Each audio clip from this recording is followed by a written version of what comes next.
श्री स्वामी समर्थ. स्वागत आहे तुमचं माझ्या YouTube चॅनलमध्ये. आजचा दिवस तुम्हाला खूप छान सुख समाधानाचा जावो ही स्वामींच्या चरणी प्रार्थना करते आणि आज या नवीन व्हिडिओला सुरुवात करते. तर बघा मित्रमैत्रिणींनो, 13 मार्च 2025 वार गुरुवार या दिवशी होळी साजरी केली जाणार आहे आणि मराठी वर्षाची सांगता होताना साजरा होणारा मोठा सण म्हणजे होळी.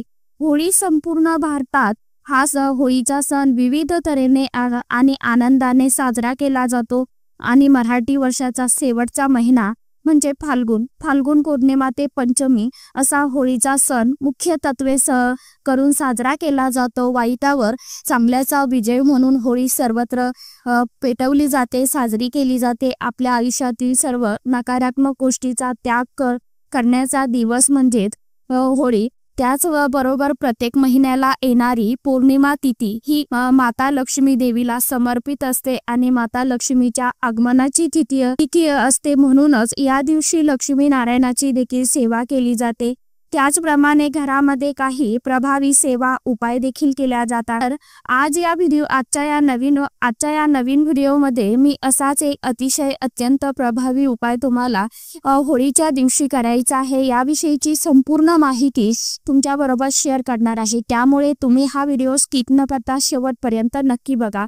चॅनलवरती तुम्ही जर हा व्हिडिओ पहिल्यांदा बघत असाल तर चॅनलला आवर्जून सबस्क्राईब करा आणि असेच नवनवीन माहितीपूर्ण व्हिडिओ बघण्यासाठी समोरील बेल आयकॉनलाही प्रेस करा. तर बघा मित्रमैत्रिणींनो, हा उपाय जो आहे तर तो आपल्याला अखंड लक्ष्मी प्राप्तीसाठी एक अतिशय असा प्रभावी उपाय जो आहे तर तो तुम्हाला होळीच्या दिवशी करायचा आहे. तर आता उपाय तुम्हाला कशा पद्धतीने करायचा आहे, नेमका उपाय हे 5 रुपयाचं जे नाणं आहे तर ते तुम्हाला ठेवायचं आहे. हे 5 रुपयाचे नाणं ठेवल्यानंतर यावरती आपल्याला काय सेवा करायची आहे, ते कुठे ठेवायचं आहे, त्या 5 रुपयाच्या नाण्यांचं काय करायचं आहे. हा उपाय केल्याने घरामध्ये पैसा येईल. घरातलं जे काही आपल्या घरामध्ये दुःख, दारिद्र्य, गरिबी आहे तर ती संपेल आणि घरामध्ये माता लक्ष्मी अखंड स्वरूपात नांदेल असा हा अतिशय अत्यंत प्रभावी उपाय आहे. तर बघा, आपल्याला होळीच्या दिवशी हा 5 रुपयांच्या नाण्याचा उपाय जो आहे तर तो कधी करायचा आहे, तर आपल्याला संध्याकाळी ज्या वेळेस चंद्रोदय होतो त्यावेळेस आपल्याला हा जो उपाय आहे तर तो करायचा आहे.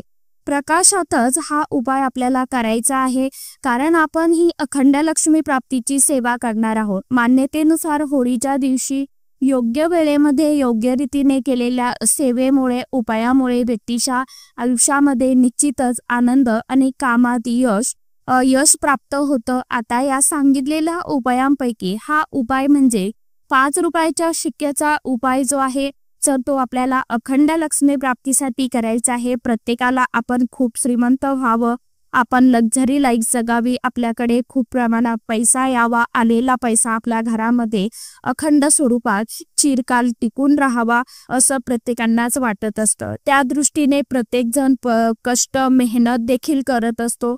तरी देखील काही वेळा घरामध्ये पैसा टिकत नाही. आलेला पैसा जो आहे तर तो स्थायी स्वरूपात म्हणजे टिकून राहत नाही. याना त्या कारणाने खर्च होतो.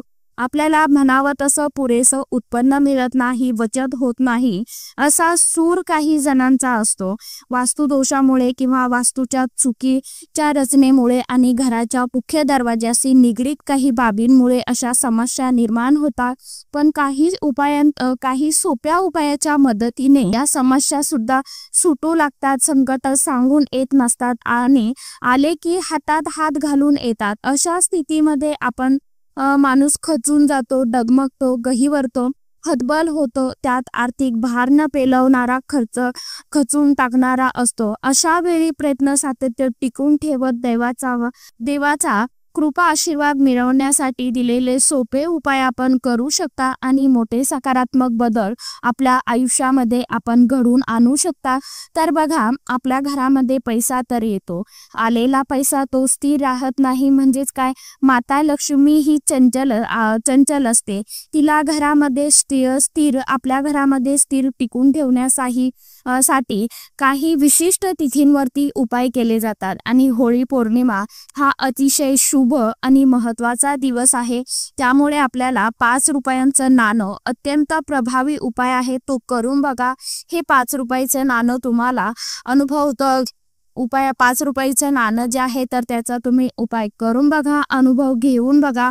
तुमच्या घरामध्ये फार काळ पैसा टिकत नसेल, कर्जबाजारीपणा झालेला असेल, तुमच्याकडनं ते कर्ज फिटत नसेल, तुमच्या हातून अनावश्यक खर्च होत असतील, नोकरी व्यवसायाच्या संदर्भातल्या काही समस्या असतील, व्यवसायाच्या ठिकाणी म्हणावी तशी तुमची आर्थिक प्रगती होत नसेल, भरभराट होत नसेल, तर नक्कीच तुम्ही हा जो उपाय आहे तर तो करू शकता. बघा, हा उपाय होळीच्या दिवशी करायचा आहे. तर सांगितल्याप्रमाणे आपल्याला जो चंद्रप्रकाश आहे म्हणजे चंद्रोदय झाल्यानंतर तुम्हाला हा जो उपाय आहे तर तो संध्याकाळी करायचा आहे.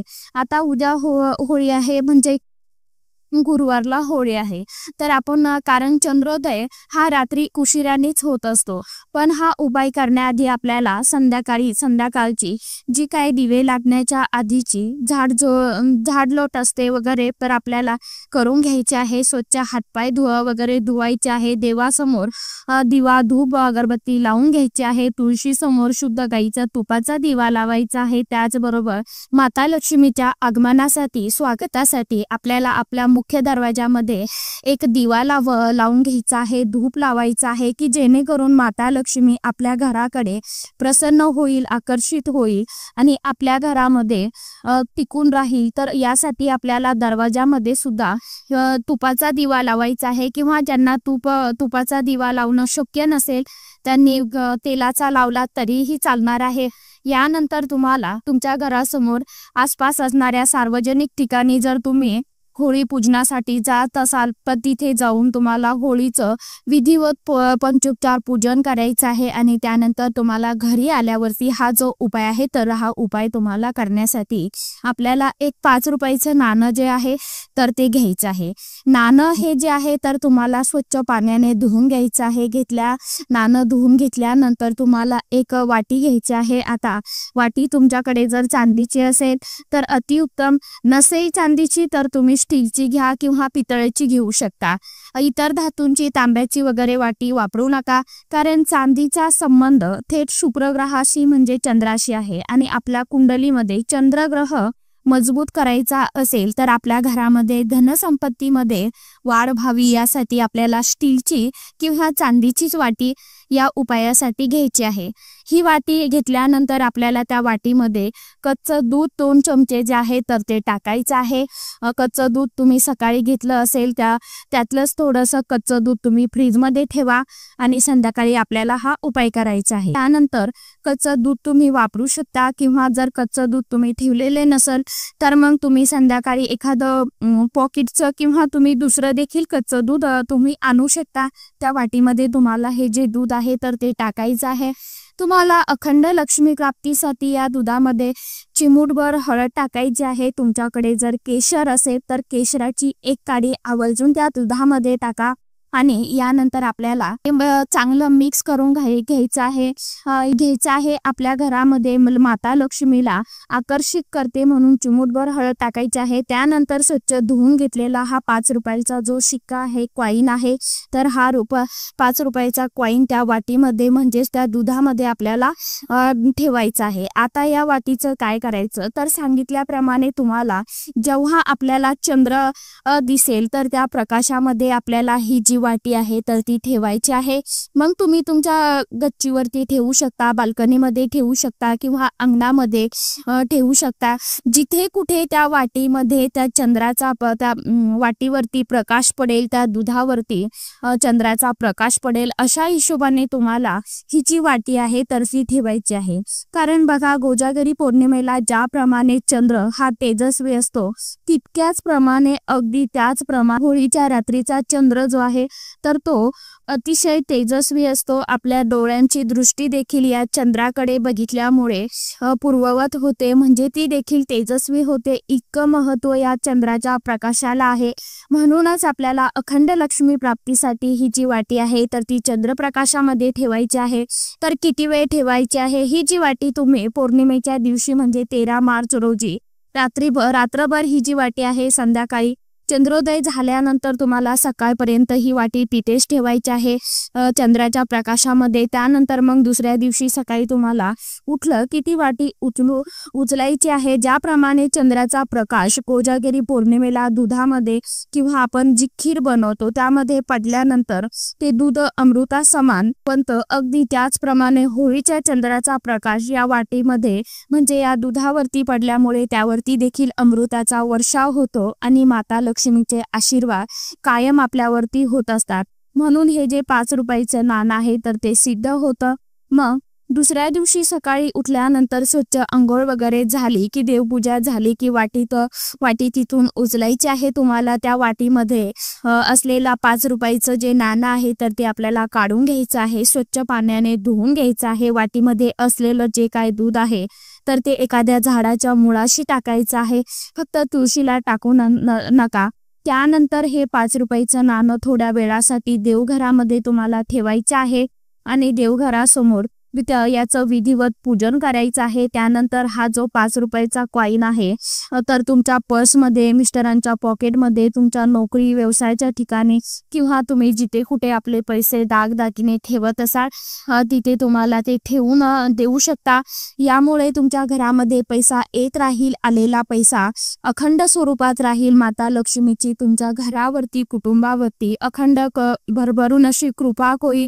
तर अशा पद्धतीने तुम्हाला ते जे नाणं आहे तर तुम्ही तुमचा एखादा व्यवसाय असेल छोटा मोठा तिथे देखील ठेवू शकता किंवा आपल्या तिजोरीमध्ये ठेवू शकता किंवा तुम्ही घरामध्ये सुद्धा, देवघरामध्ये सुद्धा त्याचं पूजन करू शकता. तर अशा पद्धतीने तुम्हाला हे जे 5 रुपयाचं नाणं आहे तर ते आवर्जून तुम्हाला ठेवायचं आहे. उपाय तुम्हाला संध्याकाळी करायचा आहे. ज्यावेळी चंद्रोदय होईल त्या वेळेमध्ये आपल्याला हा जो उपाय आहे तर तो करायचा आहे गुरुवारी रात्री. तर अशा साध्या आणि सोप्या पद्धतीने आवर्जून उपाय करण्याचा प्रयत्न करा. तर चला, आजच्या व्हिडिओमध्ये इतकीच माहिती होती. कशी वाटली नक्की सांगा. व्हिडिओ आवडला तर चॅनलला आवर्जून लाईक, शेअर, सबस्क्राईब जरूर करा. परत भेटूया नवीन माहितीसोबत, नवीन व्हिडिओसोबत. तोपर्यंत सर्व माझ्या यूट्यूब परिवाराला श्री स्वामी समर्थ.